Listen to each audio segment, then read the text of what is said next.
Mwanzo 2 mstari wa kwanza mpaka wa 4. Anasema basi mbingu na nchi zikamalizika na jeshi lake lote.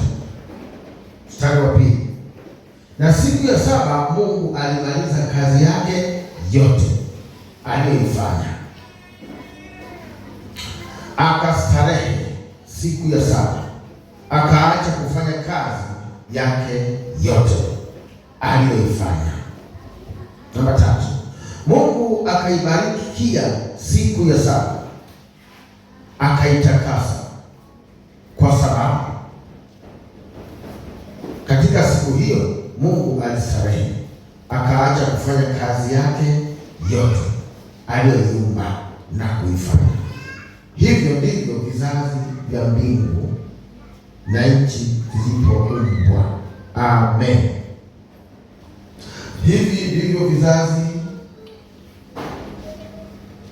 vya mbingu vilivyoumbwa. Bwana Yesu asifiwe. Haleluya.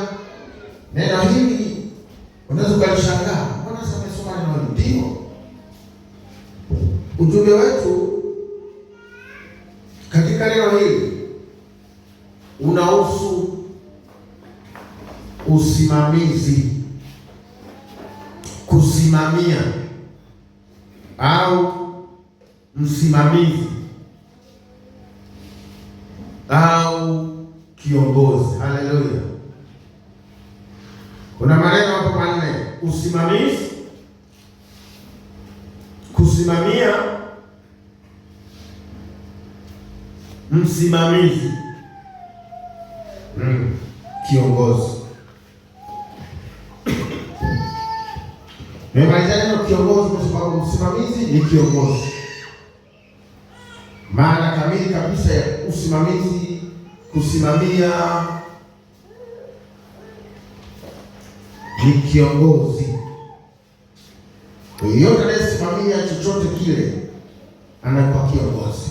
Yeyote anayesimamia chochote kile ni kiongozi. Yeyote anayesimamia kitu ni kiongozi. Sasa neno hili Roho Mtakatifu amelileta kwangu na kwako kwa sababu kuna uhitaji ndani ya maisha yetu yaliyoonekana mbele ya madhabahu ya Mungu katika maisha tunayoishi. Mungu akitutazama na kituangalia, akaona upungufu mkubwa katika maisha tulionayo, ambayo ni kipengele kinachohusu usimamizi. Katika eneo la usimamizi kuna upungufu mkubwa sana katika maisha yetu. Alipotazama Mungu, ni kweli alichokiona kwenye maisha yako kwamba kuna uhitaji wa kupata elimu ya usimamizi. Kuna uhitaji wa kupata ufahamu wa kutambua nini maana msimamizi. Huu ni upungufu ambao umekuwa ni mkubwa sana kwetu sisi wanadamu, ukilinganisha na maelezo ya Mungu na uumbaji wa Mungu katikati yetu sisi wanadamu. Unaona upungufu mkubwa sana katika eneo la usimamizi. Usimamizi.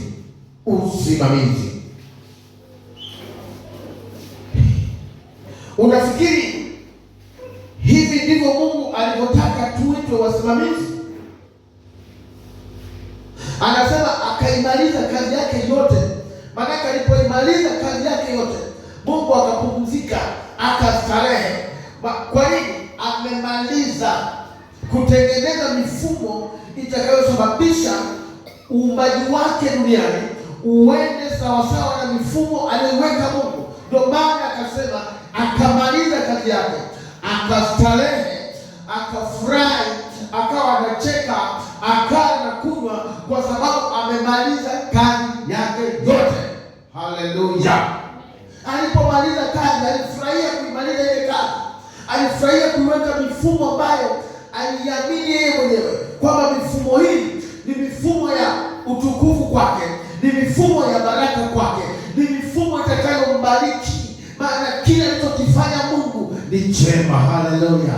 Kwamba kile alichokifanya katika siku 6 ni kitu chema, cha kuvutia, cha kufurahisha, ni chema. akiwemo mwanadamu ambaye ni mimi na wewe. Haleluya! Ukiwepo wewe katika uumbaji wa Mungu, ukiwepo wewe katika nafasi ya Mungu, kwamba Mungu alifanya siku sita kazi, ni pamoja na kumweka mwanadamu ndani ya siku sita.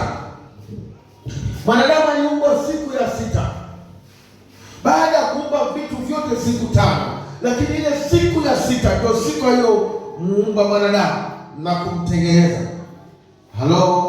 na kumkabidhi mwanadamu kwenye mfumo wake, kwamba mwanadamu pekee ndiye aliyeteuliwa katika uumbaji wa Mungu, ndani ya mifumo ya Mungu, kwamba ndani ya hii mifumo nimemweka mwanadamu, yeye ndiye atakayetawala, yeye ndiye atakayekuwa kiongozi, yeye ndiye atakayekuwa msimamizi. Haleluya!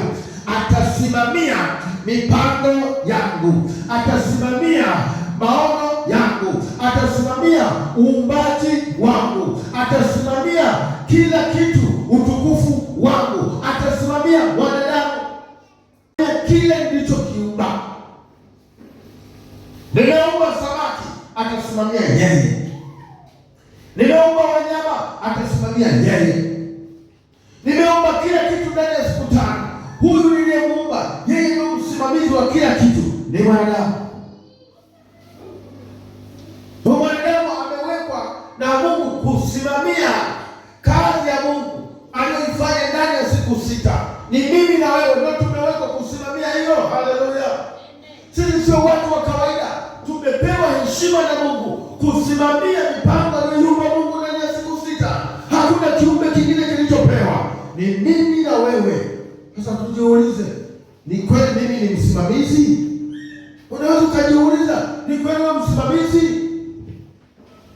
Kama inafika mahali unakosa hata jero, kama unafika mahali unakosa buku, wacha tutamke twende huko Mungu alipo, huko wanapopita wao, unakosa buku, unakosa jero, tupite huko. Kama imefika mahali tunakosa hizo hela, kweli sisi wasimamizi? Mungu anasema na sisi, baada ya kumaliza kila kitu alifurahi, akacheka. Siku ya saba kastarehe. Anastarehe kwa sababu anajua kila kitu kiko ndani ya mfumo, kila kitu kiko kwenye mipango yake. Anajivunia mwanadamu aliyemweka kusimamia mifumo yake, kwamba nyangumi pamoja na ukubwa wake atakuwa chini ya mwanadamu. Maana ukisoma Biblia inasema wakatawale samaki wa baharini. Maana nyangumi na samaki wengine katikati ya bahari, mtawala ni nani? Msimamizi ni nani? Wa kusimamia bahari ni nani? Ni mwanadamu. Unakuja nchi kavu, msimamizi nani ndani ya wanyama? Simba pori na machui, majoka, matembo. Nani msimamizi? Mwanadamu. Viumbe vyote vilivyoumbwa duniani, aliyepewa nafasi ya kusimamia ni mwanadamu. Hii ndio kitu ambacho Mungu anataka kusema na wewe asubuhi ya leo. Ameuona upungufu katikati ya nafasi ya usimamizi, kwamba mwanadamu kilichopo sasa hivi ametoka kwenye nafasi ya usimamizi. Sio msimamizi tena kama Mungu alivyokusudia usimamie. Bali ungesimama kama msimamizi, haya yanayotokea katika maisha yako yasingeweza kutokea. Ungesimama kama msimamizi, yanayokusumbua yasingeweza kusumbua. Kwa nini ya kusumbua wakati wewe ni msimamizi? Ni kitu gani ambacho tutakitoa kama hesabu mbele za Bwana katika hali ya kusimamia mambo uliyopewa kusimamia? Mungu atakapokutazama, anapokuangalia sasa hivi, anaona ni kitu gani ambacho una uwezo wa kukielezea kwa ufasaha kabisa, kwamba umekisimamia, kimeleta tija mbele za Bwana, kimekuwa baraka kwa Bwana, kimemfanya Mungu aendelee kufurahi na kustarehe siku ya saba. Kitu gani ambacho kipo katika maisha yako kinachomfanya Mungu aendelee kustarehe, kinamfanya Mungu aendelee kupumzika? Ama ndivyo tulivyoendelea katika kuleta mateso, badala ya Mungu kufurahi na kupumzika, hapumziki tu. Nikuulize swali, Mungu anapumzika wewe? Kwa ajili yako Mungu anapumzika? Kila siku unapiga maombi, uko kwenye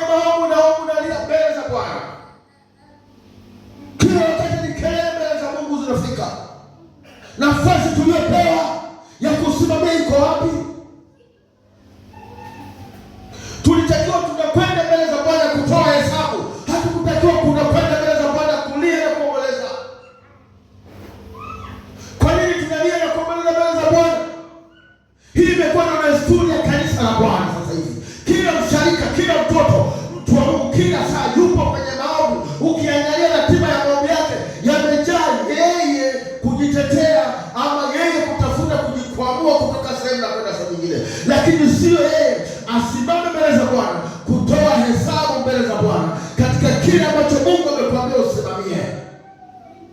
Hakuna hesabu za namna hiyo. Hakuna msharika wa namna hiyo amekuja mbele za Bwana kuleta hesabu. Nani amekuja mbele za Bwana kushuhudia habari za ukuu wa Mungu aliyofanya mahali aliposimamia? Ni ushuhuda gani tunaleta? Mungu anapokea maombi ya gani mbele zako? Mungu anasikia kilio gani kwako? Anataka usikie kile alichokuambia. Mungu akikuagiza kitu, anataka kile alichokuagiza ndicho umletee. Ndicho tunacholeta.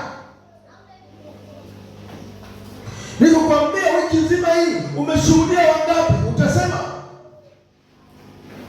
Nikukwambia wiki nzima umeshuhudia watu wangapi ambao umewashuhudia? Umewatembelea wangapi ukapeleka kazi ambayo umepewa kusimamia wewe? Utasema kitu hapo? Kuna ulichokifanya? Hao tumepeleka umbea tu.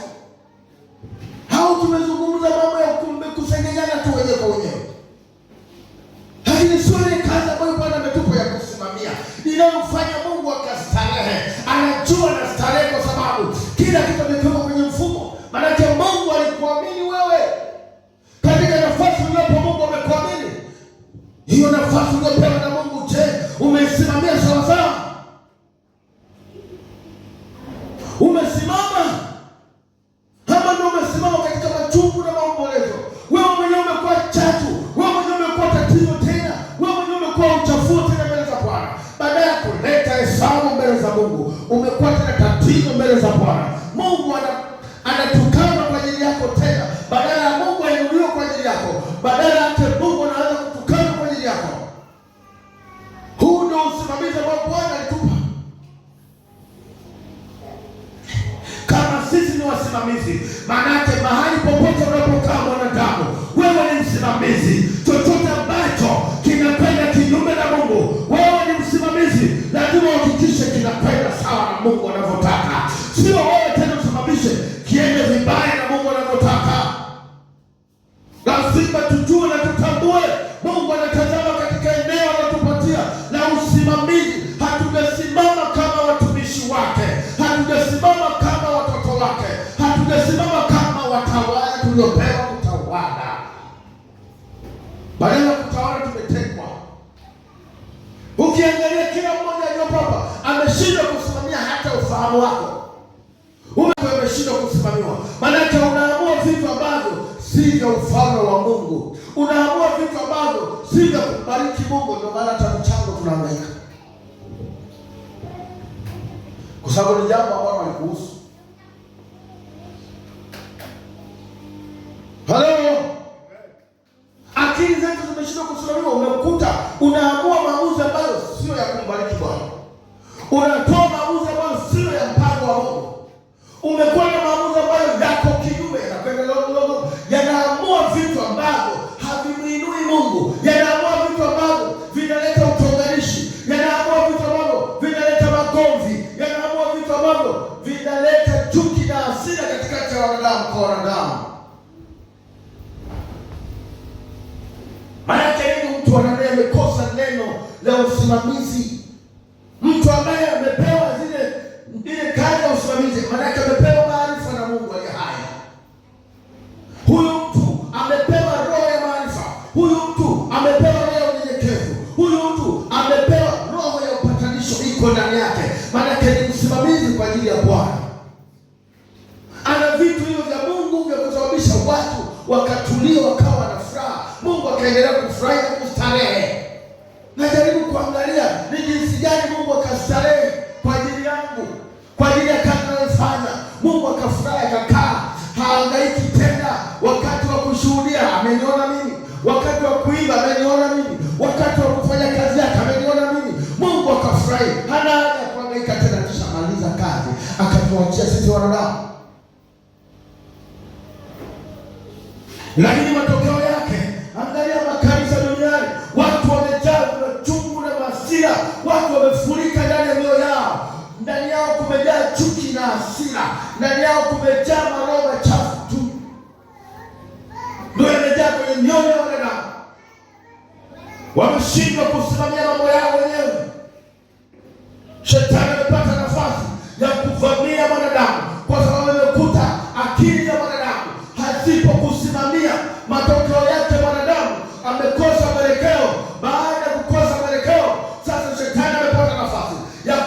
kusimamia vile vitu tulivyopewa kusimamia. Tumepewa kusimamia haki. Haki imepotea katikati ya wanadamu, lakini wa kusimamia haki ni wanadamu. Maana Mungu alimpa kwa haki, ina maana yeye asimamie kwa haki. Kwa sababu ya kukosa usimamizi, haki imetoweka kwa wengi. Watu wamepoteza haki zao nyingi. Nafasi uliyokuwa nayo sio haki yako ukae kwenye nafasi uliyopo. Maisha unayoishi sio haki yako uishi maisha hayo unayo. Ni kwa sababu umekosa roho ya usimamizi. Haya sio maisha yako. Vile Mungu alifurahia kupumzika, hakufurahia kupumzika ili uishi maisha unayoishi. Maisha unayoishi yamekuwa kikwazo, yamekuwa ni maumivu, yamekuwa ni machukizo mbele za Bwana. Maana kila wakati Mungu anaona mapungufu mbele ya maisha yako. Mungu akikutazama anaona machungu yamejaa moyoni mwako. Ameona kichwa kimefurika, kimejaa vitu ambavyo sio vya kumfanya Mungu astarehe. Hakuna cha kumfanya Mungu astarehe katikati ya ibada ya Bwana. Lazima mfanyike vitu vya kumfanya Mungu astarehe, akae kwenye kiti. Anapoona sifa inaendelea, anapoona watu wanapohudumu kwenye madhabahu yake, anapoona wanadamu ulivyo na moyo mweupe, anapoona unapotumika huko mitaani, anapoona unapofanya kazi huko mitaani ya kwake, unamwakilisha Mungu katika haki, lakini haioni haki ndani ya moyo wako. Matokeo yake anaona chuki ya utonganishi, chuki ya kuumiza wengine. Ndicho kitu ambacho kimejaa katika kanisa la leo. Wacha niseme leo, utambue kwamba Mungu alichokuwekea, Mungu amekuweka usimame. Lazima usimamie yale ya kweli katika maisha yako. Anza na akili zako, anza na moyo wako, anza na ufahamu wako. Jitambue wewe mwenyewe kwamba wewe ni nani katika maisha yako, ili maisha yako yaende sawasawa na mfumo ambao Mungu aliweka kwenye maisha yako. Vinginevyo utaendelea kuteseka, vinginevyo utaendelea kuishi maisha ambayo sio maisha ya mfumo wa Mungu. Na ndio maana shetani hatanyamaza kukufuatilia, maana uko nje ya mfumo wa Mungu. Inasababisha kila mwanadamu anayeonekana sasa amekuwa adui kwa mwanadamu mwenzake, kwa sababu ya kukosa kusimamia. Usimamizi umekosa, umekosesha vitu vingi katika maisha yetu. Watu wengi wamekosa nafasi zao. Kama ni ofisini, ulitakiwa uwe kwenye ofisi fulani, lakini kwa sababu ya kukosa usimamizi umekuwa. Nikwambie kitu, kama wewe mwenyewe utabadilika ukasimama kwenye mfumo wa Mungu sawa sawa na Mungu alivyotaka, ili Mungu aendelee kufurahi katika maisha yako, hata uzao wako utakuwa salama. Utazaa uzao ambao utakuwa na usimamizi wa Mungu mwenyewe. Haleluya! Huo ndio uzao unaokubalika na Bwana.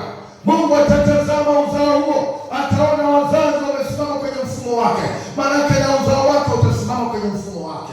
Kama umekengeuka wewe mzazi, kama waliokengeuka wazazi wetu huko nyuma, waliondoka kwenye mfumo wa Bwana wakaanza kutegemea mfumo mwingine, kwa sababu huwezi kujiongoza, unatafuta mwingine akuongoze. Na ndicho kilichoangusha wengi walipokosa wanadamu pale kwenye bustani ya Edeni. Walipomkosea Mungu, wale wanadamu wawili, mwanaume na mwanamke, walipokwenda kinyume pale kwenye bustani ya Edeni, kilichoingia katikati yao, wakamkosea Mungu, wakaondoka kwenye mfumo. Hawakuweza tena kuwa wasimamizi bora wa bustani ya Edeni. Wakaondoka kwenye heshima ya Bwana, wakaondoka kwenye utukufu wa Bwana, wakaondoka kwenye baraka za Bwana pale kwenye bustani ya Edeni. Ilichotokea kwenye bustani ya Edeni kilipeleka mpaka kwenye uzao wao, walipozaa Kaini na Abeli. Abeli akawa ndani ya mfumo wa Mungu, Kaini hakuwa ndani ya mfumo wa Mungu. Uzao ukaharibika, uzao ukabadilika. Haukuwa uzao ndani ya kumfanya Mungu acheke, afurahi, astarehe tena. Kwenye moyo wa namna hiyo uliojaa chuki na hasira, moyo uliojaa ukatili, mwenzako akifanikiwa unamwonea wivu, mwenzako akipata unamwonea wivu, akiwa na akili unamwonea wivu, akifanya bidii ya kufanya biashara akafanikiwa unamwonea wivu, anapata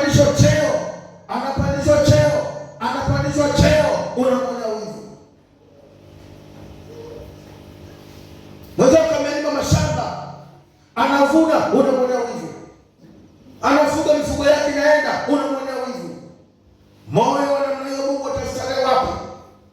Wapi Mungu atastarehe kwenye moyo wa namna hiyo? Lazima utambue na kuelewa wanadamu kwamba wewe mwenyewe ndio tatizo la maisha yako. Wewe mwenyewe umepelekea maisha yako magumu. Naongea na mtu hapa leo. Hebu badilika wewe mwenyewe kuanzia leo.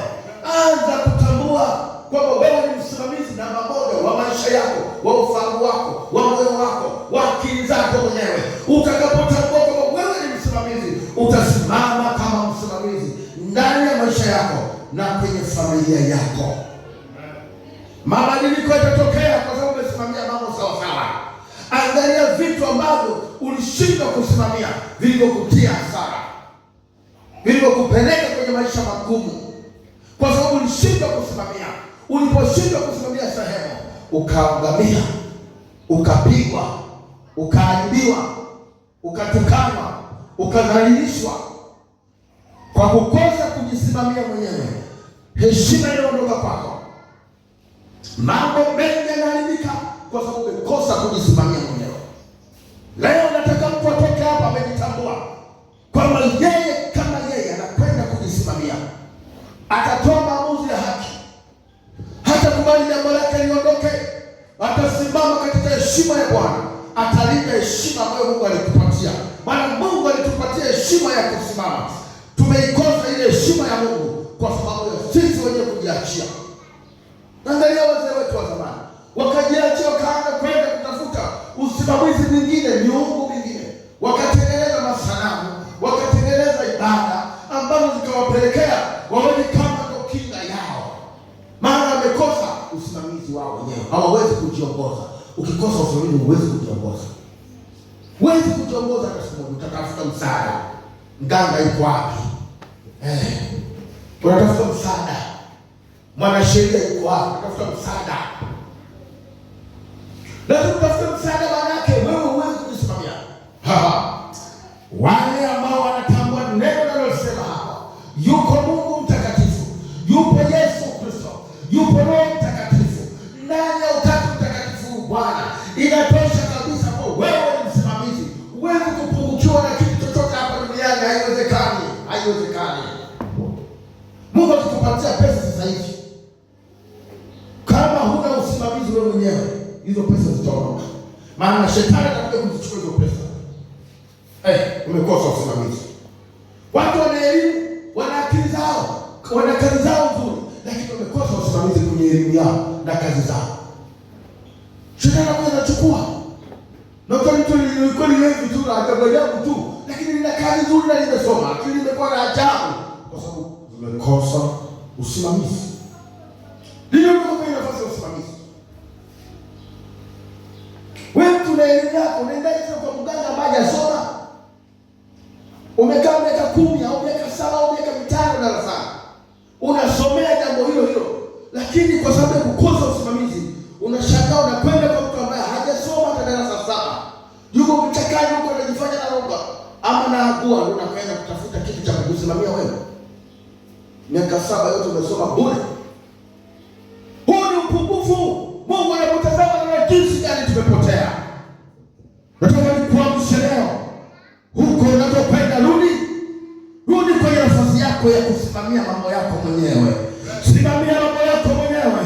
Simamia maamuzi yako yaliyo sawa sawa na mpango wa Mungu, yaliyo ndani ya mfumo wa Mungu. Ukiyasimamia haya mambo, kama hautakuwa masikini, kama hautadharauliwa, heshima yako itakuwepo. Utaheshimika milele kwa sababu unasimamia mambo ambayo Mungu alitaka uyasimamie.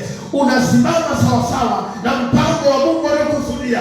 Utakaposimama sawa sawa na mpango wa Mungu aliokusudia, hautaaibika milele, hautadharauliwa na mtu yeyote. Kila mtu atakuona wewe ni wa baraka, kila mtu atakuona wewe ni wa maana, kila mtu atakuona wewe unafaa, kila mtu atahitaji ushauri kwako, kila mtu atatamani neno la maarifa kutoka kwako. Maana neno la maarifa linatoka kwa mtu ambaye yupo kwenye mfumo wa Mungu. Hello. Ninaongea na mtu hapa. Kuna mtu anaelewa hili? Baraka. Hizi baraka zitaondoka, shetani anakuja kuzichukua mikononi mwake. Na ndivyo ilivyo wengi. Mungu kubariki. Angalia, si kwamba unaweka pesa, lakini ukashindwa kusimamia pesa, zikaondoka. Shetani akaja kuchukua mikononi mwako, zikaondoka. Si kwamba umekutana na mema, lakini shetani akaja kuchukua hayo mema mikononi mwako, kaondoka. Si kwamba huna akili, una akili. Shetani alikuja kuchukua akili zako, kaondoka nazo. Maana yake hazina msimamizi. Ndio maana maisha haya tunaishi, tukiendelea na hivi vizazi vinavyokuja, na vile vitakosa usimamizi. Watoto wetu watakosa na usimamizi, maana wanafuata wazazi wao, kile wanachokifanya. Kama baba ni cha pombe, mtoto naye cha pombe. Baba ni mwizi, mtoto naye atakuwa na roho ya wizi. Ni mbea, maana umbea unaambukiza, roho zinaambukiza. Wewe kila siku ndani ya nyumba unaongea na mtoto unaanza kuongea vile. Si vinaona? Si vinajifunza? Kama ndani ya nyumba mnagombana kuku, vitoto vinaona na vile vitaanza kugombana kuku. Maana na vile vinaona. Roho iliyoko ndani yako ndio roho inayoambukiza vizazi vyako. Hiyo ni roho ambayo ya uharibifu. Mungu ambaye akutupa sisi. Nataka kuona kila mtu anabadilika, anaingia kwenye mfumo wa kujitambua mwenyewe, ili Mungu achilie mema juu yako, ili tuweze kumiliki kama alivyoagiza, tuweze kusimamia ndoa zetu, tuweze kusimamia baraka zetu, tuweze kusimamia kazi zetu, tuweze kusimamia vijiji, tuweze kusimamia mitaa. Popote ulipo, wewe ni barozi, wewe ni msimamizi. Ndivyo Mungu alivyotupa. Ulipokaa na majirani, wewe majirani wote wale wanahitaji kupata elimu njema kutoka kwako, maana wewe mwenye hekima na maarifa ya Mungu ndani yako. Wajifunze kitu kutoka kwako, wajue wana mtu ambaye anasimamia sawa sawa. Kuna wengine mmepewa nafasi za kusimamia, mmepewa uongozi, lakini hamwezi kuongoza kwa sababu nyinyi wenyewe mmeshindwa kujiongoza. Kama umeshindwa kujiongoza, utashindwa kuongoza. Halo, tuko hapo? Naomba usimama kwa miguu yako mwenyewe. Kuharibu vitu vyako vingi, ameshaharibu vitu vingi, yatosha sasa. Asiharibu tena juu ya maisha yako kuanzia leo, katika jina la Yesu Kristo wa Nazareti. Sema, Bwana Yesu, niko mbele zako sasa, nimeinua mikono yangu. Ninajua Bwana, nimekutenda dhambi, nimekukosea sana, nimeshindwa kusimama kama ulivyoniagiza nisimame. Nimeshindwa kusimamia yale uliniambia nisimamie. Nimeshindwa kusimamia mahali nilipo. Nimejikuta ninaaibika badala ya kuheshimika, kwa sababu nimeshindwa kusimamia. Nimejikuta nadharauliwa badala ya kuheshimika. Nimejikuta natoa maamuzi mabaya yasiyokuwa na baraka, kwa sababu nimeshindwa kusimamia. Naomba unisamehe katika ujumbe huu wa kukosa kusimamia. Nimeshindwa kusimamia baraka ulizofungua kwangu. Nimeshindwa kusimamia ndoa yangu. Nimeshindwa kusimamia familia yangu. Nimeshindwa kusimamia kazi ulionipa. Nimeshindwa kusimamia baraka ulizonipa. Nimeshindwa kusimamia kijiji changu. Nimeshindwa kusimamia mkoa wangu. Nimeshindwa kusimamia taifa langu. Naomba unisamehe. Naomba unisamehe. Naomba unisamehe. Nimeibiwa maarifa yangu. Nimenyang'anywa kichwa changu. Nimechukuliwa mali zangu. Nimenyang'anywa haki zangu. Nimenyang'anywa ndoto zangu. Naomba unisamehe. Naomba unisamehe. Karama na vipawa ulivyoweka kwangu vimeondolewa. Naomba unisamehe. Naomba unisamehe. Nahitaji kuwa mtu mpya. Nahitaji kuwa kiumbe kipya, mwenye uwezo wa kusimamia, mwenye nguvu za kusimamia. Kile ulichonipa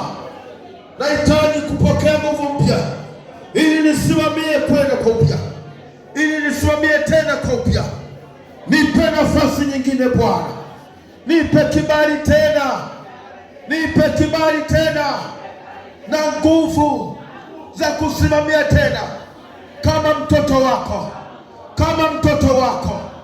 Niko mbele zako Bwana, nimepiga magoti mbele zako. Ninaomba unikumbuke, unikumbuke leo. Nimechoshwa kudharauliwa, nimechoshwa kunyang'anywa. Kila napotaka kusonga mbele ninashindwa, kwa sababu maadui wanajua mimi sina nguvu, siwezi kujisimamia. Ndio maana wanakuja kunyang'anya nilichopewa.